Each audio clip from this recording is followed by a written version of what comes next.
Gospodin s vama. Čitanje Svetog Evanđelja po Marku. U ono vrijeme reče Isus svojim učenicima: u one dane nakon velike nevolje sunce će pomrčati i mjesec neće više svijetliti, a zvijezde će s neba padati i sile će se nebeske poljuljati. Tada će ugledati Sina čovječijega gdje dolazi na oblacima s velikom moći i slavom. I razoslat će anđele i sabrati svoje izabranike s 4 vjetra, s kraja zemlje do na kraj neba. A od smokve se naučite prispodobi: kad joj grana već omekša i lišće potjera, znate, ljeto je blizu. Tako i vi kad vidite da se sve to zbiva, znajte, blizu je, na vratima. Zaista kažem vam, neće uminuti naraštaj ovaj dok se sve to ne zbude. Nebo će i zemlja uminuti, ali riječi moje neće uminuti. A o onom danu i času nitko ne zna, pa ni anđeli na nebu, ni Sin, nego samo Otac. Riječ Gospodnja. Po evanđelskim riječima izbrisali se. 형제자매 여러분,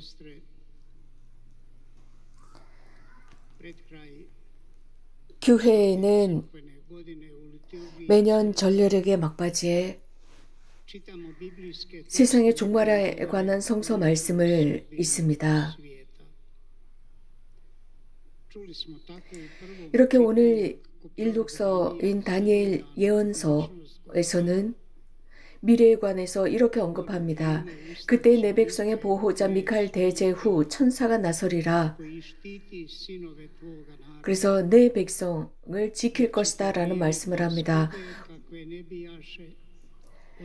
나라가 생긴 일이 일찍이 없었던 재앙의 때가 오리라 라는 말씀을 하십니다. 예수님의 오늘 복음에서의 말씀은 아주 엄격한 말씀을 하고 계십니다. 이런 세상의 종말의 그 징후에 관해서 말씀하고 계십니다. 그런 여러 가지 어려움, 큰 환난이 오고 해는 어두워지고 다른 빛을 내지 않으며 별들은 하늘에서 떨어지고 하늘의 세력들은 흔들릴 것이라는 엄격한 말씀을 하십니다. 그때 바로 사람의 아들이 큰 권능과 영광을 떨치며 구름을 타고 오는 것을 사람들이 볼 것이라는 말씀을 하셨습니다.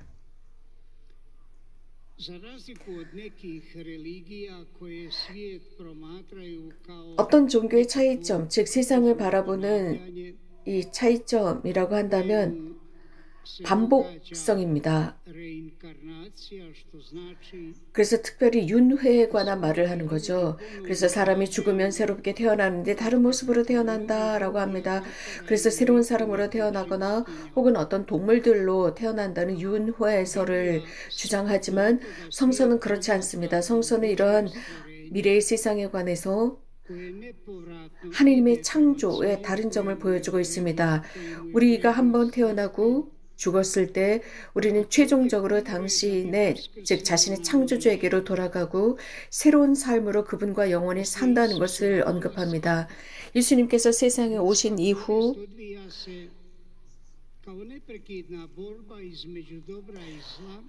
이 인간 세상은 선과 악의 지속적인 투쟁으로 드러납니다. 하지만 예수님께서 오신 뒤에 이러한 투쟁은 절정으로 올라갑니다. 그래서 하나님께서 모든 악을 없애주십니다. 그리고 세상을 정화하시고 특히 악으로부터 정화하십니다. 그리고 당신께서 선택하신 사람들에게 새로운 세상에서 살 수 있는 기회를 허락하십니다. 거기에는 악이나 죽음이 없는 오로지 선과 행복과 영원한 생명이 있는 곳에서 살 것이라는 말씀을 하십니다. 이렇게 성경은 이 세상의 파괴를 언급하는 것이 아닙니다. 당신께서 창조하신 그 세상을 파괴하지 않으시고 변화, 새로운 변모를 말씀하십니다. 여러분들이 오늘 일독서와 복음 말씀을 잘 주의 깊게 들으셨다면 이 일독서와 복음에서 볼 수 있었던 것은 이러한 이미 예고된 재앙입니다. 그리고 세상에 위협을 가하는 재앙, 그리고 그 이후에 오게 될 위대한 약속을 말씀해 주고 계십니다. 이러한 엄청난 재앙 뒤에 사람의 아들의 영광과 권능을 언급합니다. 그럼으로써 이러한 미래에 대한 두려움을 갖고 있는 청취자들로 하여금 희망을 주십니다. 그날에 관해서 선포하십니다. 그날 신자들을 보호하시고 그리고 위대한 대제후 미가엘 대천사가 보호할 것이라는 말씀을 하십니다. 복음에서는 사람의 아들께서 영광을 떨치며 올 것이라는 예언을 하십니다. 즉 사람의 아들, 이 두 번째 재림하실 때는 영광의 아들로 오십니다. 그래서 그분을 믿었던 모든 사람들에게 영원한 생명을 보장해 주신다는 말씀을 하십니다.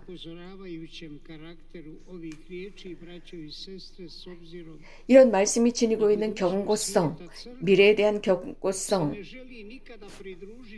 더불어 교회는 사람들로 하여금 무엇인가,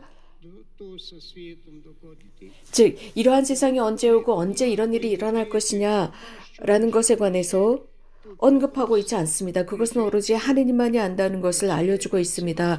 오히려 여기에서 하시는 말씀은 이 파괴, 세상의 종말은 파괴가 아니라 주님과 함께 사는 것을 언급하고 참 신자이면 그곳으로 들어간다는 약속을 해주십니다. 그래서 어떤 패닉 상태에 들어가는 두려움을 갖지 말라라는 것입니다. 미래에 대한 것이죠. 그래서 내일 어느 날인가 어떤 일이 일어나든지 그리스도를 믿는 우리들은 그리스도를 만날 것이며 만날 것이라는 약속을 해주십니다. 이유는 그분께서 우리들을 위해서 돌아가셨기 때문입니다. 부활하셨기 때문입니다. 또 우리들에게 분명하게 보장해 주는 것은 당신 아버지 곁에 우리들이 살 것이라는 것입니다. 예수님 동시대의 대부분의 유대인들은 세상의 종말을 고대하면서 살았다고 할 수 있습니다. 그래서 늘 어떤 묵시적인 독재 속에서 살았고 여기에 관한 여러 가지 표현을 했습니다. 또 이러한 묵시적이고 종말론적인 독재 속에서 살면서 모든 것이 불로 끝날 것이다. 그리고 하느님께서 오셨을 때 그 어떤 악도 존재하지 않을 것이라는 것입니다. 그러나 예수님께서는 이러한 당시의 사고를 따라가지 않으셨습니다. 예수님은 하느님에 관해서만 말씀하셨습니다. 하느님은 창조주로서 당신의 창조물들을 파괴하는 것이 아니라 변모시킨다는 것입니다. 이러한 변모는 이미 예수님께서 오시는 순간부터 시작되었습니다. 그분과 함께 인류 시대의 마지막 시대가 시작이 되었습니다. 특별히 활동을 통해서였습니다. 그 활동을 통해서 당신의 영광을 드러내셨고 그 영광을 통해서 세상을 바꾸고 인간을 바꾸시며 인간의 마음을 바꿔놓는 모습을 보여주십니다. 바오로 사도는 이런 말씀을 하셨습니다. 즉 그리스도 안에서의 새로운 창조물에 관해서 말씀하고 계십니다. 그래서 세상 마지막에 일어나게 될 일입니다. 그 세상 마지막에 이미 시작된 그리스도와 함께 시작된 것이 완성되리라고 말씀하셨습니다. 그래서 우리 그리스도교 신자들은 그분의 이름으로 이것을 완성하게 될 것입니다. 하지만 우리가 또 알고 있어야 하는 것은 예수님과 많은 그리스도 사이의 불협화음에 관해서도 언급하십니다. 실제로 많은 신자들은 미래에 관해서 생각하고 보면서 내일 어떤 일이 일어날 것이냐라고만 생각합니다. 그래서 정말 중요한 것은 잊어버리고 살아갑니다. 우리들의 삶에 무엇이 중요한가는 잊고 살아갑니다. 예수님의 모든 복음은 우리에게 지금 이 순간을 살도록 초대합니다. 이 순간, 살고 있는 이 현재가 미래를 좌우한다는 것입니다. 예수님께서는 어떤 누구에 대한 심판이 아니라 그분을 믿는 사람들, 요한복음에 의하면 이미 죽음을 통해서 그분께 넘어가는 상황에 관해서 말씀하시면서 이미 그 죽음으로 넘어가면서 스스로가 자신을 심판한다라고 했습니다. 이러한 경고는 아주 간단한 스토리 속에 또 내재해 있습니다.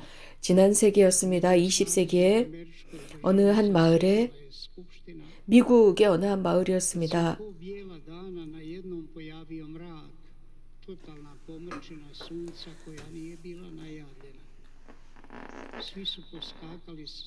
거기에서 일식이 일어나야 되는데 일식을 예언했지만 일식이 일어나지 않았습니다. 그러니까 사람들은 겁을 먹었습니다. 하지만 거기에 있었던 지도자만이 침착하게 이런 말을 했습니다. 신사 숙녀 여러분, 여기는 둘 중에 하나입니다. 세상에 종말이 오든지 그렇지 않을지. 하지만 중요한 것은 지금 현재를 살아갑시다. 지금 현재 평범하게 우리들이 하던 일을 합시다. 이 일식이 일어나지 않는다고 해서 세상에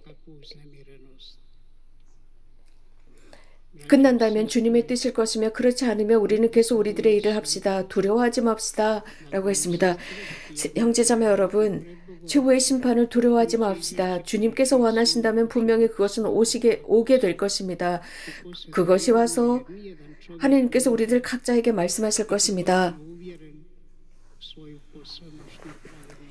중요한 것은 각자 자신이 어떻게 살았는지를 양심적으로 잘 알고 스스로 판단한다는 것입니다. 그리스도인에게 있어서 이러한 각자의 양심을 통한 자기 자신에 대한 저울질, 이것은 우리 그리스도인들에게 가장 중요한 것입니다. 그리고 예수님 앞에 섰을 때 스스로를 심판하는 것이죠. 하늘나라가 왔을 때 이 하늘나라를 언제 오느냐? 그러나 예수님께서는 그 하늘나라는 이미 우리들 안에 있다고 했습니다. 제자들에게 말씀하셨습니다. 그래서 이미 우리가 살고 있는 이 현재에 우리들의 미래를 선택할 수 있다 하셨습니다. 그렇기 때문에 그리스도인이라고 한다면 미래를 두려워하지 않고 우리는 세상을 살아가면서도 세상에 속하지 않았으며 그렇다고 해서 이 세상으로부터 도피하거나 피하는 것이 아닙니다.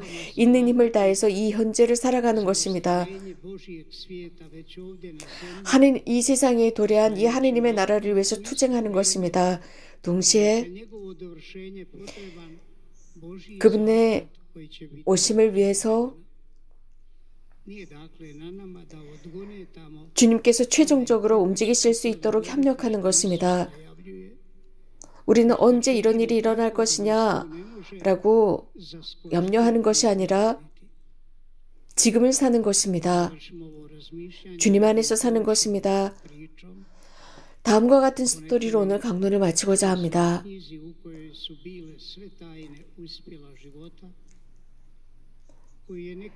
생명의 신비에 관한 책입니다.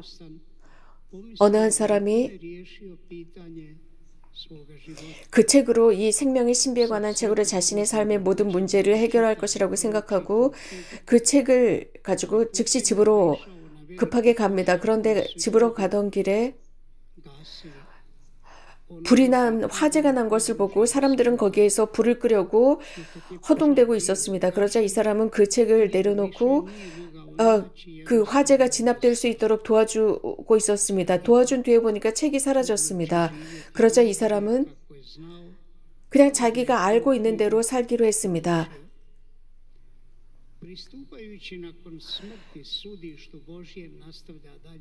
그가 죽은 뒤에 주님 앞에 서게 됩니다. 그리고 그는 두려움에 빠져서 생각합니다. 주님께서 나에게 무슨 말씀을 하실까? 내가 생명의 신비가 담겨있는 책을 잃었는데 싶었습니다. 그 책을 잘 읽었어야 했는데 내가 그 생명의 신비의 책에서 언급하는 대로 살았는지 두려워했습니다. 내가 용서를 했는지 두려워했습니다. 그리고 자신의 차례가 되어서 주님 앞에 서게 됩니다. 하나님께서 천사들에게 이렇게 명령하십니다. 생명의 책을 가져와라. 그가 기다리고 있을 때 다시 한번 그 신비로운 책을 보게 됩니다. 그리고 그 눈앞에서 사람들, 자신이 삶에서 도와주었던 사람들이 등장하기 시작합니다. 용기를 주고 격려해 주었고 음식을 나누었고 목마른 사람에게 음료를 주었던 다양한 장면들, 그리고 주님의 목소리가 들립니다. 이것이 너의 생명의 책이다. 너는 그 책을 읽지 않았지만 이 책을 잘 깨닫고 살았다라고 했답니다. 형제자매 여러분, 참으로 그리스도인이 아니면서도 이러한 자신의 양심의 목소리를 듣고 살아가는 많은 사람이 있습니다. 그렇다면 우리 그리스도인은 이러한 생명의 신비가 담겨있는 책을 가지고 있습니다. 예수님의 복음입니다. 그렇다면 우리는 이 생명의 신비의 책에 응답해야 하지만 혹시라도 우리가 완전히 잊고 사는 것은 아닌지요. 오늘 복음의 메시지를 잘 이해하도록 합시다. 그렇게 이해할 수 있도록 해달라 기도합시다. 그래서 우리들의 미래, 그리스도께서 당신의 죽음과 부활을 통해서 우리들에게 가져다 주신 그 미래의 삶을 잘 지켜나갑시다.